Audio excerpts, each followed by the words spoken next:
Okay, so let's start with the rapid fire. At what age do you want to retire? 75. What's your favorite mobile app? LinkedIn. How long does it take you to get ready in the mornings? I can do it in 5 minutes. Most embarrassing moment of your life? Oh gosh. I was saying my wedding vows and I laughed because I was nervous.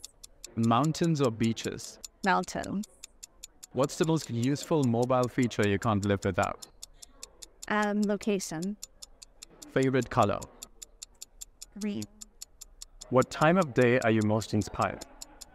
Most inspired? Inspired, yeah. Morning, first thing. How many hours of sleep can you survive on? For one night, about 4. On a normal basis, 7 I need. Fill in the blank. An upcoming marketing trend is blank. Everything social. The city in which the best kiss of your life happened. Paris, of course. Pick one, Android or Apple. Apple. The biggest mistake of your career. Not leaning in enough. How do you relax? I read. How many cups of coffee do you drink per day? About 3. A habit of yours that you hate. That I hate? Yes. Skip. The most valuable skill you've learned in life. Listening to try and understand someone else's perspective. Cities or countrysides? Cities. Your favorite Netflix show? The Crown. All right, so that was the rapid fire. Okay.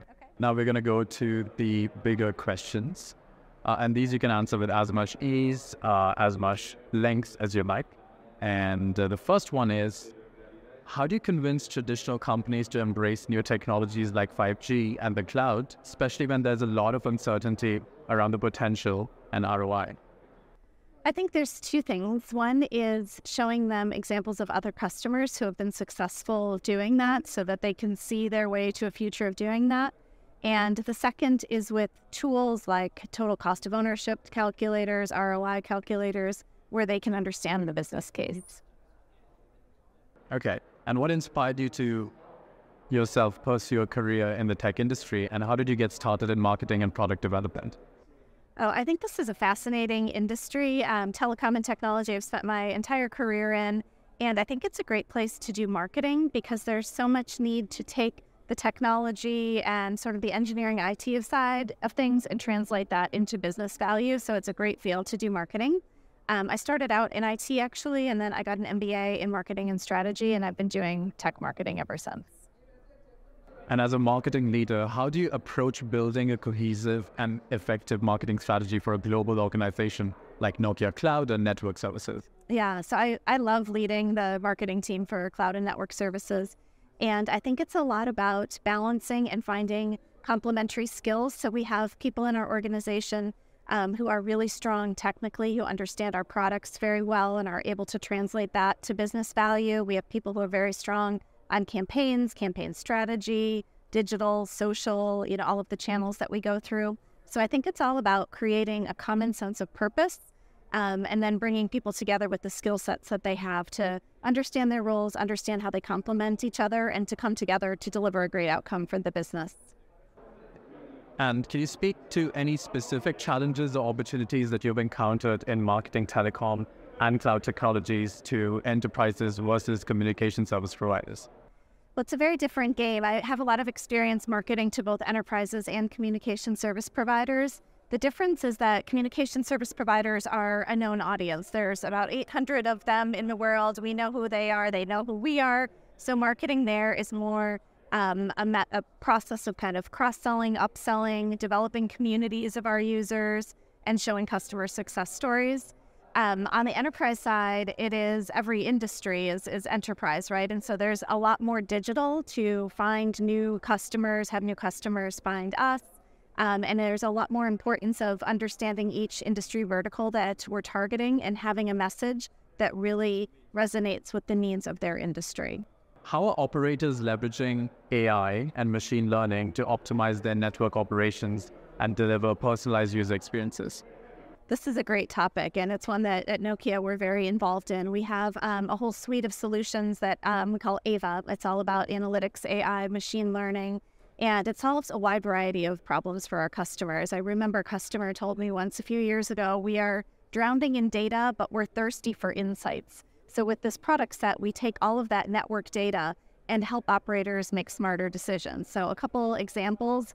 We have an AVA energy efficiency product that uses specialized algorithms in AI to understand where in the network the peaks and the valleys are, using a lot of technology to help operators know when they can turn down certain aspects of the network without impacting user experience so that they can lower their costs and have more sustainability. Similarly, we use AI and ML to help our operators understand how customers are using the network, even in mega events where there are millions of extra people on an account or on the network during that period of time. How do we make sure that they have the data they need to optimize how the network is set up, to understand what the customer experience is, and even to take it to the next level of monetizing. These customers are using these applications, these network elements, and so now we can offer them something that will be very relevant to them from a marketing perspective as well. And what do you see as the most exciting opportunities and challenges for the telecom industry in the next 5 to 10 years, particularly with respect to 5G? Well, I think right now the biggest challenge and opportunity facing our industry is how to monetize 5G. And in fact, if we as an industry aren't successful in monetizing 5G, there won't be a 6G. There won't be any money for it. So I think it's a great opportunity for service providers to work in ecosystems where they're bringing the value of their networks, moving up the value chain, partnering with application developers, companies like Nokia, to create all kinds of new applications that use the 5G network, whether it's for B2B, B2B2C, B2B2X, all of those scenarios, I think.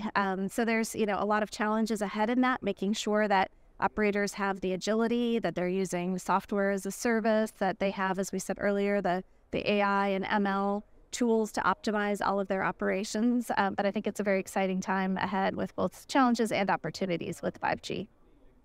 And what about 5G excites you the most personally?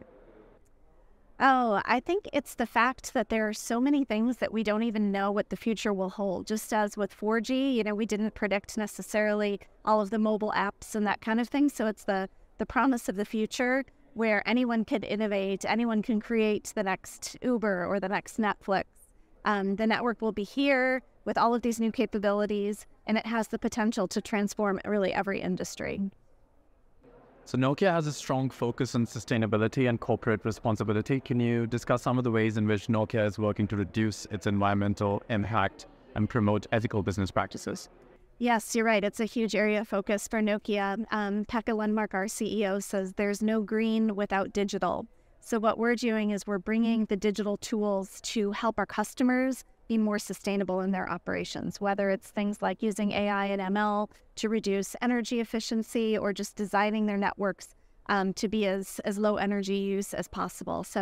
But ESG is more than just energy. It's also about digital inclusion and security. The GSMA has identified multiple KPIs that have to do with ESG, and Nokia is involved in all of those, helping prevent cyber security breaches, providing the tools to help bridge the digital divide. It's a hugely important topic for Nokia and for our world. Right, so last question for you is of a personal kind. It is, what would you be doing in your life if not this right now? There's nothing I'd rather do right now. I feel like I'm exactly where I want to be in this industry and in this role. So I like it when I have a little free time. When I do, I like to go for hikes. I hiked the Inca Trail recently in Peru. So there's, a lot of things that I enjoy doing outside of work, but from a career perspective, this is right where I want to be right now.